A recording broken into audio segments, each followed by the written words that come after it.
అక్షయ్ అయితే దీనంగా వస్తూ ఉంటాడు. అలా వచ్చిన అక్షయ్ దగ్గరికి అయితే కమల్ వీళ్ళు పరిగెట్టుకుంటూ అయితే వస్తూ ఉంటారు.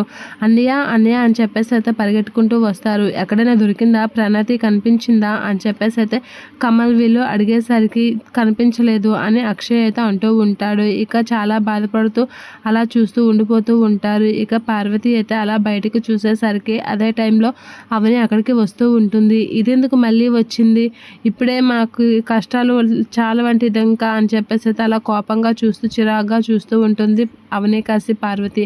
అలా అవనికాసి పార్వతి చూసేసరికి అదే ప్రణతి అయితే అవని వెనక నుంచి అయితే వస్తూ ఉంటుంది.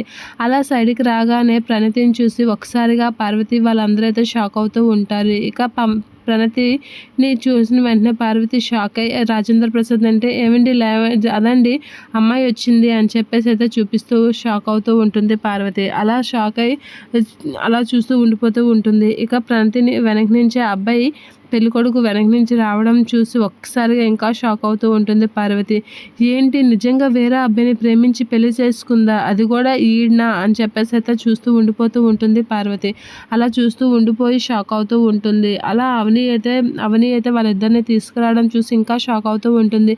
పార్వతి గాబరగా వెళ్ళి ఏంటి చూడండి చూడండి ఏం చేశారో వీళ్ళు, ఫస్ట్ చూడండి అని చెప్పేసి అయితే కంగారు పడుతూ చెప్తూ ఉంటుంది పార్వతి. అలా చెప్పగానే ఒకసారిగా రాజేంద్ర ప్రసాద్ స్పెట్స్ వేసుకొని షాక్ అవుతూ ఉంటాడు. ఇక పల్లవి వీళ్ళందరూ అయితే చూసి షాక్ అవుతూ ఉంటారు.